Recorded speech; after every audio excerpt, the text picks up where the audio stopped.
हे महाराज श्री नमोस्तु नमोस्तु नमोस्तु, इच्छामि इच्छामि इच्छामि। आइएगा बंधु, हमारे बीच में प्रसिद्ध आर्किटेक्ट संचाली हर्षा जी बेंगलोर कर्नाटक से हमारे बीच में, एक बार जोरदार करतल ध्वनि से उनका सम्मान करें। मैं सम्मान सहित उन्हें यहां पर आमंत्रित कर रहा हूं कि वे पधारें पूज्य श्री के पावन श्री चरणों में। और आपके सम्मान के लिए मैं आमंत्रित कर रहा हूं राजेश जी आईएएस, कृपया पधारें। अनुभव जी सर्राफ और नरेंद्र जी टोंगिया और सुनील 501 कृपया पधारिएगा, जिनका भी हमने नाम लिया है।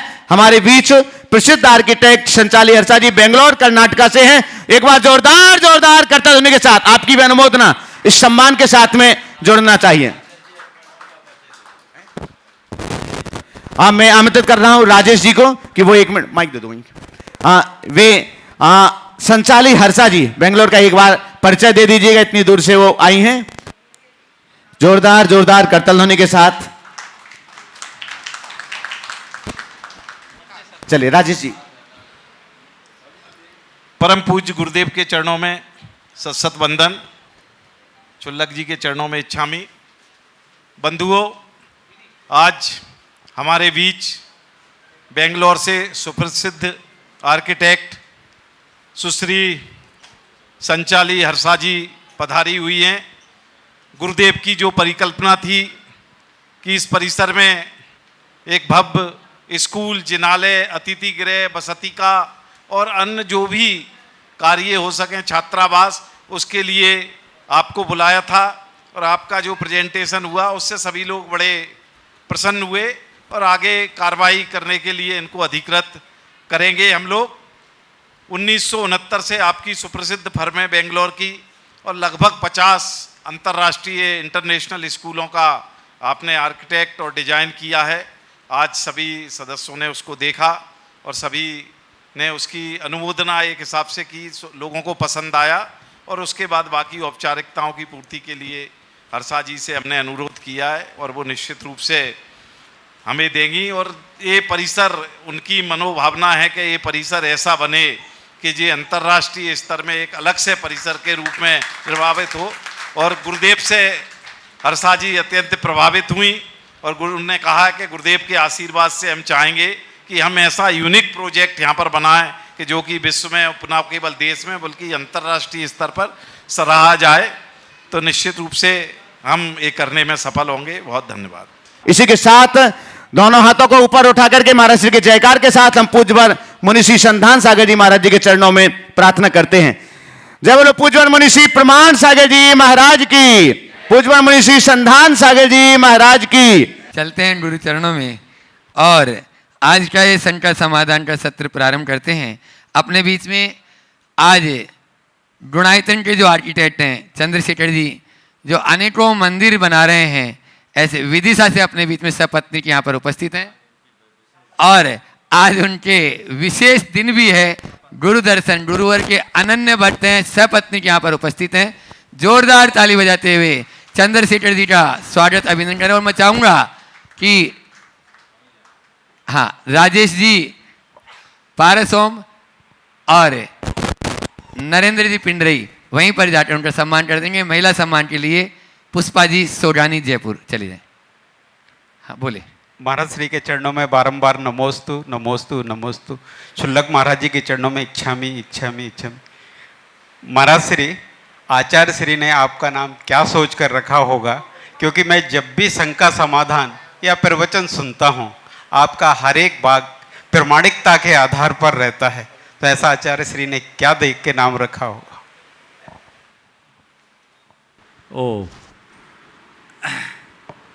देखिए, अब आचार्य महाराज ने क्या देख के नाम रखा ये तो वो ही जाने, पर मैं इतना जानता हूँ, गुरु गुरु होते हैं जो बांस को बांसुरी बना देते हैं, कंकर को शंकर बना देते हैं, तिनके को महान बना देते हैं और तंतु को कपड़ा बना देते हैं।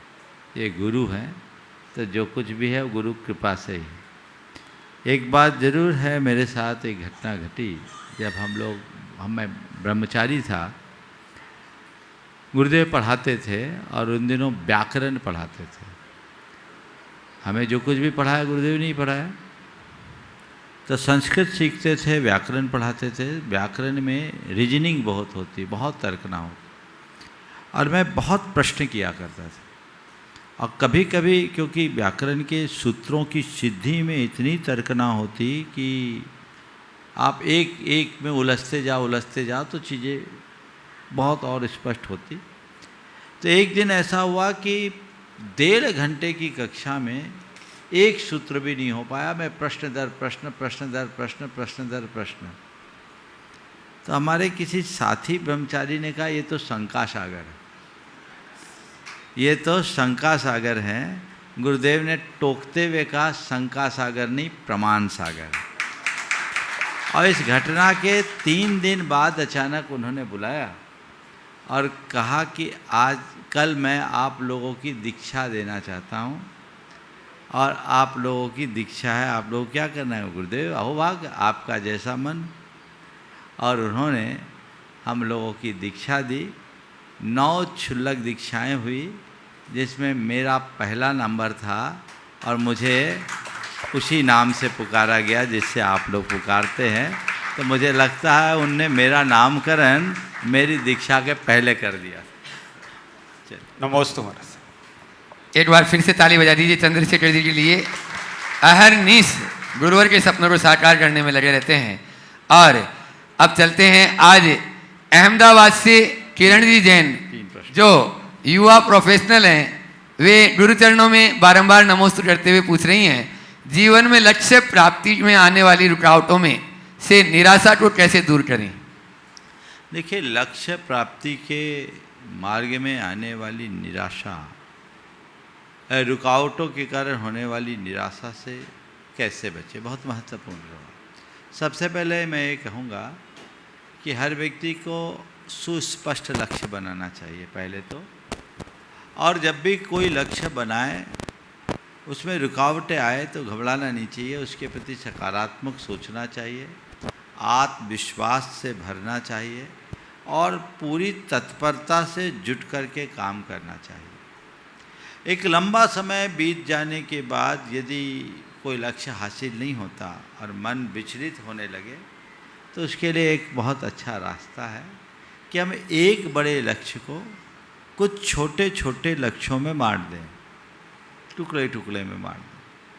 और उस टुकड़े टुकड़े में जो हम थोड़ा भी आगे बढ़े हैं, उससे प्राप्त उपलब्धियों का जश्न मनाएं, उससे हर्षित हों, उसको बहुत सकारात्मक रूप से देखें कि मैं इतना आ गया, इतना आ गया, इतना आ गया।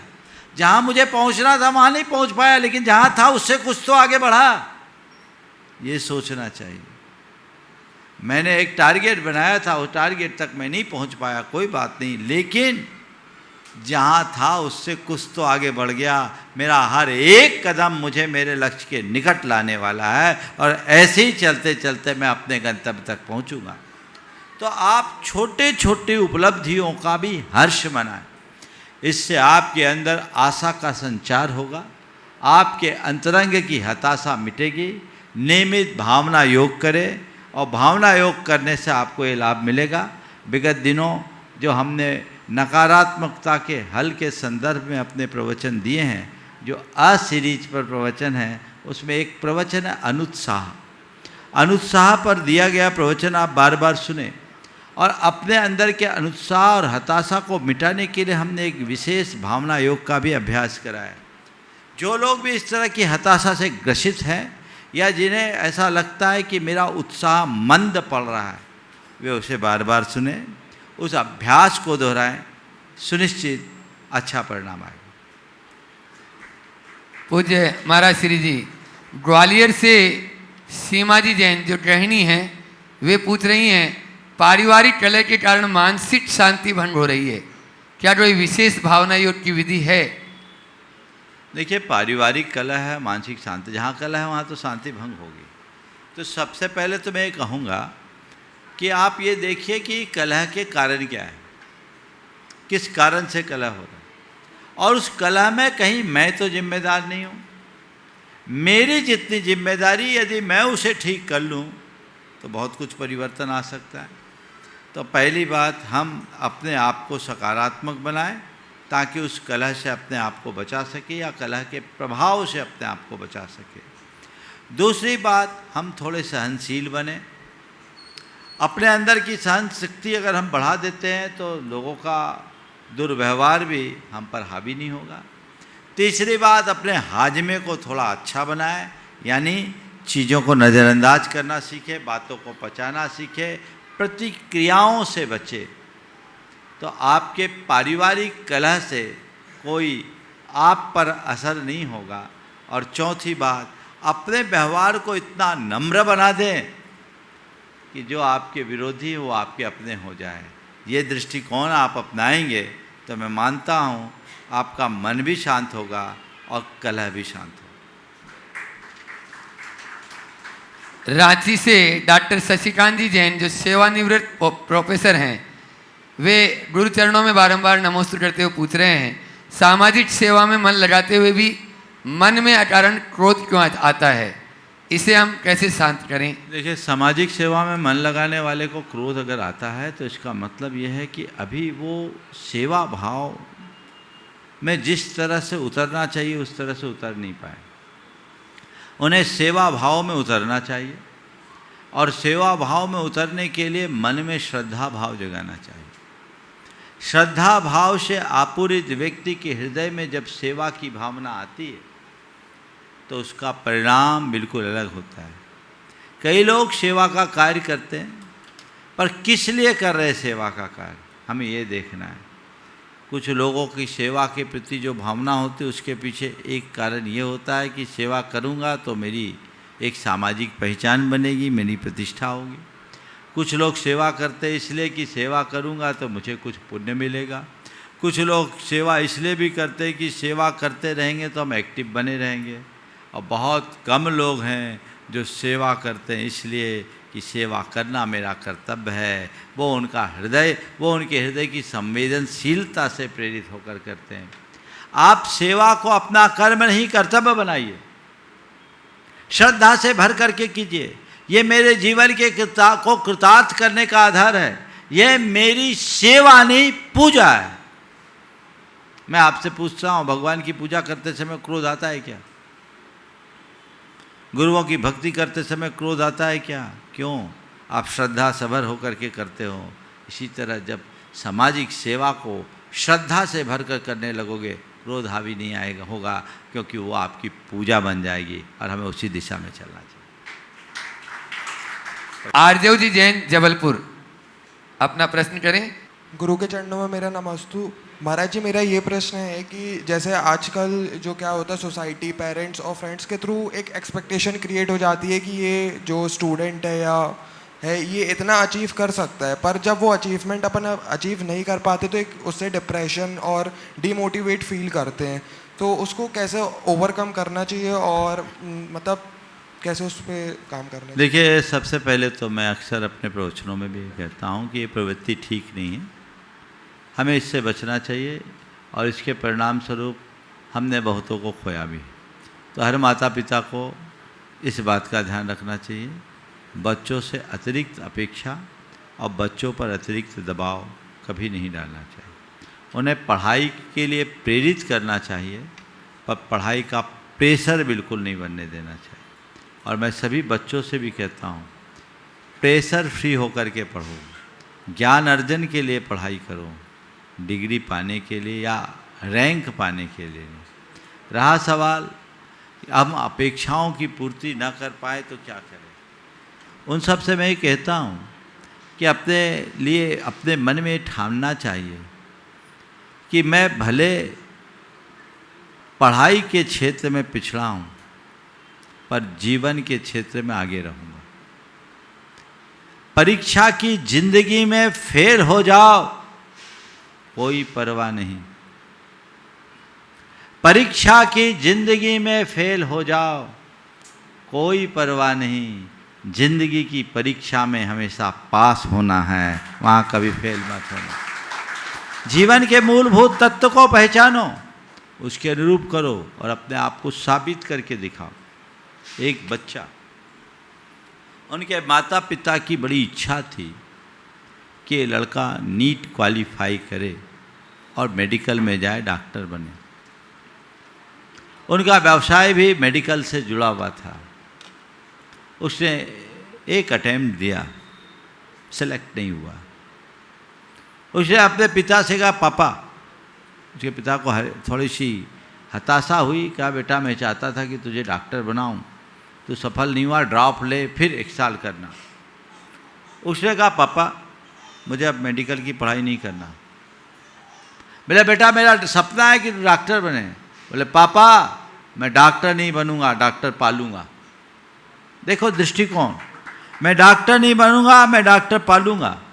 वो बेंगलोर जाकर के बीबीए करके आया और बीबीए की पढ़ाई करके एमबीए भी नहीं किया, आया और अपने पिता से पूछ कर एक हॉस्पिटल खोला, मल्टी सुपर स्पेशलिटी हॉस्पिटल है, जिसमें आज अनेक डॉक्टर उनके अंडर में काम कर रहे हैं और काम ठान दिया। तो खुद को साबित करने के अनेक मौके होते हैं।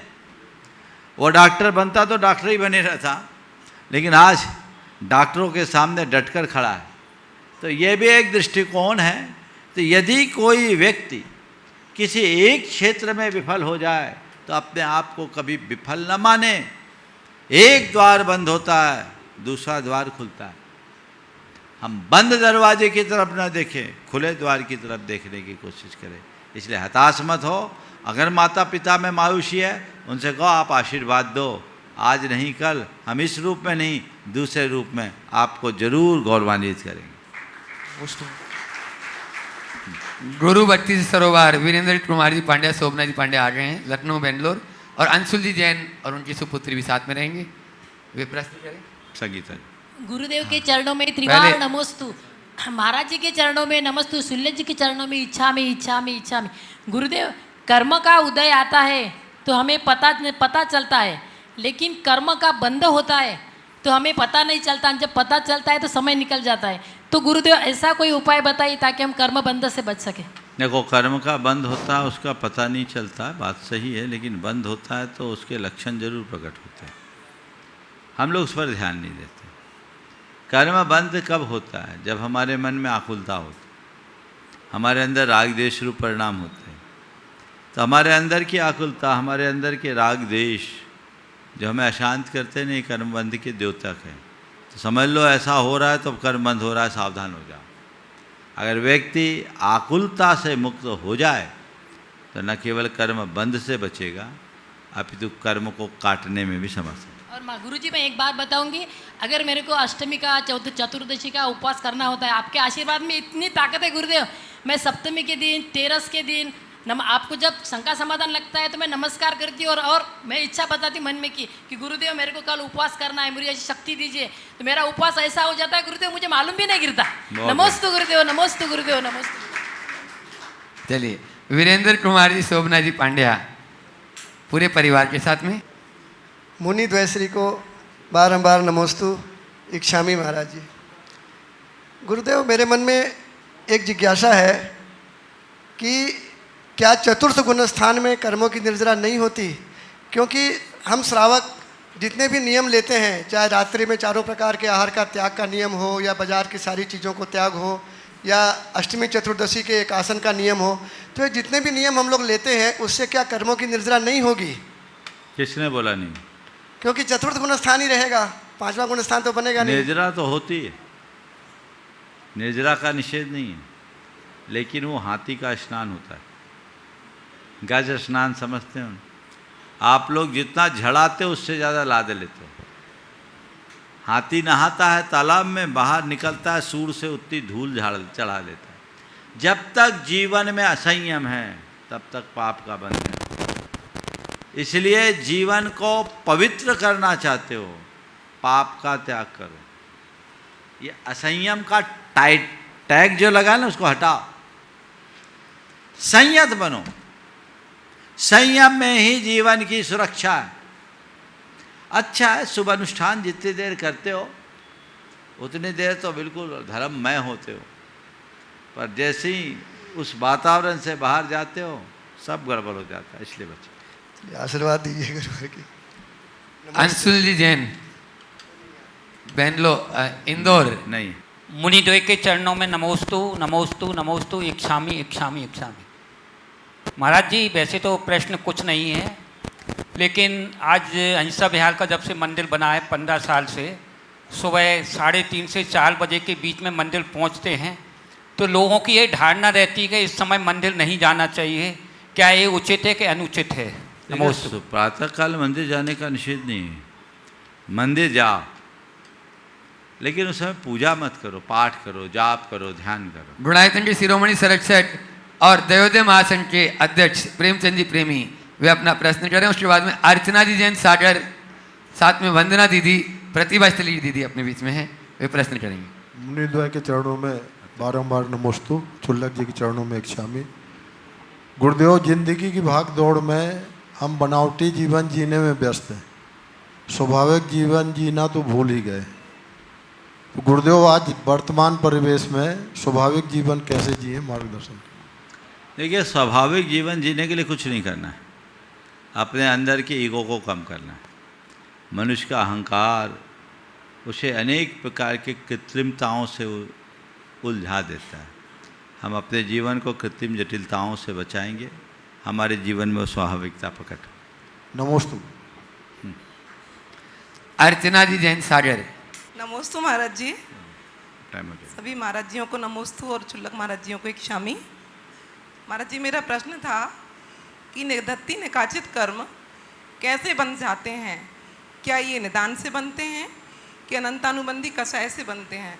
ऐसा मैंने एक बार पुस्तक में पढ़ा था कि इन कर्मों के बंध से असाध्य रोग हो जाते हैं, तो क्या ये सच है? देखिए, सबसे पहले तो इस विषय में जो भ्रम है उसका निवारण होना चाहिए। निधत्ति और निकाचित नाम का कोई कर्म नहीं होता, ये कर्मांश है, और ये कर्मांश 8 कर्मों में होते हैं, और ये पुण्य स्वरूप भी होते हैं, पाप स्वरूप भी होते हैं। समझ गए? पुण्य भी होते हैं, पाप भी होते हैं। जो हम कर्म बंध करते हैं उनमें से कुछ एक कर्मांशों में ऐसी स्थितियां आती है जिन्हें निधत्तिपना और निकाचितपना से जोड़ा जाता है। निधत्तिपना ऐसा कर्म में जिस कर्म में होता है उस कर्म को हम बदल नहीं सकते, समय से पूर्व भोग नहीं सकते, उसकी शक्ति को घटा बढ़ा सकते हैं। निकाचितपना उन कर्म समूहों में है जिनको न हम बदल सकते, न समय से पूर्व भोग सकते, न शक्ति को घटा सकते, न बढ़ा सकते, जस का तस भोगने में मजबूर होते हैं। प्रायः जब कर्म का तीव्रोदय होता है, बीमारियां आदि होती हैं, तो लोगों के लिए ऐसा कह दिया जाता है तुम्हारे निधत्ति निकाचित कर्म का योग है। ये सामान्य कथन है, हमें इसको लेके घबराना नहीं चाहिए। कैसी भी बीमारी हो, पहले तो मैं इस पूरी सभा से कहूँगा एक बात, अर्चना जी का जोरदार अभिनंदन करो। मैंने देख रहा हूँ लगभग पिछले 25 वर्ष से तो मैं देख रहा हूँ असाध्य बीमारी से ग्रसित होने के बाद भी आज तक हारी नहीं, उत्साह को बनाए हुए। और यह इस बात का प्रमाण है कि मनोबल ऊंचा रहे तो मनुष्य को कोई नहीं हरा सकता। बीमारी ने इन्हें बहुत पछाड़ने का प्रयास किया, लेकिन आज तक इनकी जीत हुई है, बीमारी हारी है। और हर मनुष्य को एक सीख लेना चाहिए, प्रत्यक्ष उदाहरण है। जब अपने कर्म का तीव्रोदय होता है तो कोई निमित्त काम नहीं करता। और इन्होंने हमेशा मुझसे ये कहा है कि महाराज जी, मैं अपनी बीमारी को बीमारी के रूप में देखती नहीं, मैं उसे अपने कर्म काटने के निमित्त के रूप में देखती हूँ। और जो यह दृष्टि रखते हैं उनके लिए बीमारी भी तपस्या बन जाती। तो मैं आप सबसे इनके माध्यम से एक बात कहना चाहता हूँ कि अपने जीवन में आगत समस्या को तपस्या बनाओ। समस्या तब तक है जब तक आप उसे अस्वीकार करो, और समस्या तभी तपस्या बन जाएगी जब आप उसे सहज भाव से स्वीकार करो। तो कर्म का कैसा भी तीव्रोदय हो, अपना उत्साह बनाए रखो। यही भेद विज्ञान की परीक्षा है। मेरा किया केवल मुझे भोगना है, कोई दूसरा भोगने वाला नहीं है। इसलिए अपने किए को मैं भोग रहा हूँ, भोगूंगा। और मैं भोगूंगा नहीं। मुझे कर्म भोगना नहीं है, कर्म को काटना है। कर्म भोगना और कर्म काटना में क्या अंतर है? अज्ञानी कर्म को भोगता है और ज्ञानी कर्म को काटता है। कोई कर्म काटने का मतलब और कर्म भोगने का अर्थ क्या है? कर्मोदय में विचलित होना कर्म को भोगना है और कर्मोदय में समता रखना कर्म को काटना है। अविचलित रहो, क्षमता रखो, कर्म की जड़ मिटाओ, जीवन सफल हो। हाँ बोलो। वंदना दीदी। गुरुदेव, जब मैं ज़्यादा अस्वस्थ हो गई थी तो मैं आपके पास भी आई थी, तो आपसे मैंने नियम लिया था कि महाराज जी मैं नमोकार मंत्र लिखती हूँ, अब मेरे हाथ नहीं चलते तो अब मैं क्या लिखूँ? तो आपने बोला नहीं बनता है तो जब करो। तो महाराज जी मेरे हाथ थोड़े थोड़े तो काम करते हैं घर में, तो आपने बोला था कि ओम लिखो। फिर उसके बाद महाराज जी मैं जब 2012 में आचार्य गुरुदेव के पास संलेखना लेने गई तो आचार्य जी कहते हैं कि अभी समय नहीं आया है, तुम्हारे लिए एलोपैथी दवाइयाँ नुकसान कर रही हैं, तुम उन सब का त्याग करो और आयुर्वेद में आओ और शाम को अनाज का त्याग करो, एक टाइम भोजन, 4 प्रकार का आहार का त्याग। रात में मेरा था ही पहले से। तो गुरुदेव आचार्य जी की भी इतनी कृपा रही कि अभी तक मैं चलती रही। और पिछले महीने मेरी हालत गड़बड़ हुई कि मेरा राइट साइड वर्क नहीं कर रहा था, तो मुझे आयुर्वेद वाले डॉक्टर ने भी रेफ़र किया कि आप न्यूरो सर्जन के पास जाएं। मैं एलोपैथी में गई गुरुदेव, वहाँ मैंने 5-6 दिन दवाई खाई, मेरी हालत और गड़बड़ हुई। अब मुझे लगे कि मैं क्या करूं। मेरा बेटा भी है स्वप्निल जैन, वो भी बाल ब्रह्मचारी है, तो उसने बोला कि मम्मी घबराना नहीं है, अब आपके त्यागने का समय है, आप बिल्कुल नहीं घबराएं। मुझे डॉक्टर के यहाँ ले गया और महाराज जी रात को मेरी हालत गड़बड़ हुई तो मैंने फिर आचार्य जी को याद किया, आपको याद किया, नमोस्तु किया। तो गुरुदेव मेरे कानों में आवाज़ आए कि तुमको मना किया था कि तुम एलोपैथी के पास नहीं जाना है, तुम गई हो तो वही नुकसान फिर हो रहा है, फिर छोड़ो। तो मुझे ये बताएं गुरुदेव मैं उसका प्रायश्चित कैसे करूं? चलिए, एक तो बात यह है कि आपका सौभाग्य है कि आपको गुरुदेव की इतनी कृपा मिली और उन्होंने कुछ कहा है तो आपके जीवन के लिए वरदान है, ऐसा समझना चाहिए। अच्छा है, कम से कम अंतर मन के किसी कोने से गुरु की आवाज़ गूंज गई। अब आप ठीक हों, बाकी प्रायश्चित तो अलग से बात करेंगे। आशीर्वाद। नमस्ते गुरुदेव। हाँ वंदना दीदी। हाँ, सारी प्रतिभा इसलिए की दीदियों की तरफ से बारंबार नमोस्तु नमोस्तु। और मंचा सिंह चुल्लक महाराज जी के लिए एक शामी। महाराज जी, मेरा ये प्रश्न है कि आप हमारी शंका का समाधान कर रहे हैं, वैसे ही विदेश क्षेत्र में तीर्थंकर भगवान के समक्ष गणधर परमिष्टि कर रहे हैं। जब तीर्थंकर भगवान का विरह होता होगा तब सामान केवली भगवान तो होते होंगे, तो उन सामान केवली भगवान के दिव्य ध्वनि में कौन समाधान करता होगा? मतलब उनका भी तो उपदेश होता होगा ना।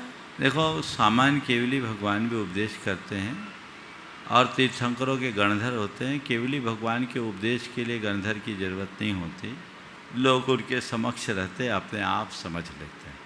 गणधरों का विधान केवलियों के पास नहीं होता। ओंकार ना, ओंकार में अंडरस्टैंडिंग दोनों तरह की बातें आती है इसमें, अक्षरात्मक भी आती है। एक और अच्छा, अपने बीच में एक बिटिया है ईरा जैन, डॉटर ऑफ पवन जैन, साकेत नगर, यहाँ पर उपस्थित है। मैं चाहूँगा एक बार जोरदार ताली बजा दें। सामने बोला। हाँ, आगे आ जाएंगी। एक मिनट, वे अपना प्रश्न भी कर रहे हैं। मैं बोलूँगा। और ये ईरा जैन, आजा बेटा। हमारे समाज की एक विशिष्ट प्रतिभा। यद्यपि मैं रैंक को कभी प्रोत्साहित नहीं करता, पर प्रतिभा, सामने आ जाओ, प्रतिभा को जरूर प्रोत्साहित करना चाहिए। इसने अभी 12वीं की परीक्षा में 99% अंक प्राप्त किए। मुझे नरेंद्र टोंगिया ने बताया, हमने कहा जरूर इनका सम्मान करो। एक बार जोरदार गुणायतन परिवार की ओर से वो सम्मान कर रहे हैं, विद्यासागर इंस्टीट्यूट की ओर से आ जाइए, इनका सम्मान करिए। और मैंने नरेंद्र भाई से कहा है इस साल जल्दी जितने भी 12वीं में और 10वीं में मेरिट में आए बच्चे हैं, बच्चियां हैं, उन सब का गुणायतन चैप्टर भोपाल की तरफ से एक सम्मान का कार्यक्रम करें और ये कार्यक्रम आप जल्दी बनाएं। उस कार्यक्रम की रूपरेखा बनाकर, ये बच्ची की तो शुरुआत है, अभी जल्दी कर सकते हैं। बहुत सुंदर। आप लोग तालियों के साथ में। हाँ, वो अपना प्रश्न थोड़ा फास्ट था, प्रश्न करें। हाँ, जल्दी से। महाराज जी के चरणों में नमोस्तु नमोस्तु नमोस्तु। महाराज जी, सक्सेस में मेहनत और किस्मत का क्या रेशियो है? सक्सेस में मेहनत और किस्मत का क्या रेशियो है, हम तुम जैसे बच्चों के लिए कहेंगे। किस्मत में क्या है मुझे नहीं मालूम, मेहनत का क्या फल मिलता है इसका हमें पता होना चाहिए। इसलिए किस्मत की तरफ मत देखो, मेहनत पर विश्वास रखो। समझ गए? चलिए। और अपने बीच में आज प्रसिद्ध आर्किटेक्ट संचाली जी हर्षा बेंगलोर से यहाँ पर उपस्थित है। नमस्ते। हम अपने बहुत हमारे पिताजी के साथ रहते हैं, उनका उम्र हो गए और हमको लगता है और डर लगता रहता है कि अगर चले जाएंगे तो हम बहुत अकेले हो जाएंगे। रैशनली हमको मालूम है एक दिन होना है, पर ये मन के पीछे एक डर सा लग जाता है। बहुत सुंदर। देखिए, ये डर तो हमारे अंदर के मोह का डर है। ठहरिए, सबसे पहले तो अपने मन में आप बात बिठाइए कि कोई मर ही नहीं सकता, हम अमर हैं, सब अमर। समझ गए? शरीर जन्मता है, शरीर मरता है, आत्मा की मृत्यु नहीं होती, देह का परिवर्तन। जैसे हम कपड़े बदलते हैं वैसे शरीर भी अपना चोला बदलता है। जब वक्त आएगा सबको जाना पड़ेगा। आज वो जाएंगे, कल हम जाएंगे, कोई भरोसा नहीं कब किसकी बारी आ जाए। और ये संबंध अनंत जन्मों में हमारे अनंत बन चुके हैं। हम किसको रोए, आना जाना तो लगा हुआ है, एक दिन सबको जाना है। हर पल इस बात का चिंतन करें कि मैं एक आत्मा हूँ, शुद्ध आत्मा हूँ। बाकी ये सब एक संयोग है, मेरे साथ जुड़ा हुआ है। जितने दिन तक जुड़ाव है जुड़ा रहेगा, टिकने वाला कोई नहीं। जब तक ऐसे आध्यात्मिक विचारधारा से आप नहीं भरती तब तक जीवन में बेहतरी नहीं आ सकती। आइएगा बंधुओं, जैसे कि आप सभी के लिए पूर्व में सूचना दी गई है कि एक बड़ा सौभाग्य आप सभी लोगों के बीच आ रहा है। आने वाले 1 जून से 6 जून तक इसी परिसर में आचार्य श्री विद्यासागर प्रबंध विज्ञान संस्थान और श्री विद्या प्रमाण गुरुकुलम परिसर में भव्यतम पंचकल्याणक प्रतिष्ठा महामहोत्सव का मांगलिक कार्यक्रम संपन्न होने के लिए जा रहा है। और इस बात के लिए एक मिनट पहले मैं बता दूं ये क्यों होने जा। तो मैं यहाँ पर आमंत्रित कर रहा हूँ आचार्य श्री विद्यासागर प्रबंध विज्ञान संस्थान से जुड़े होंगे, हमारे समस्त पदाधिकारी विद्या प्रमाण गुरुकुलम से जुड़े होंगे और भोपाल नगर के आसपास की कॉलोनी के जितने भी पदाधिकारीगण हैं मैं बहुत सम्मान से आमंत्रित करता हूं। कृपया वो अग्रिम पंक्ति में यहाँ पर आ जाएं।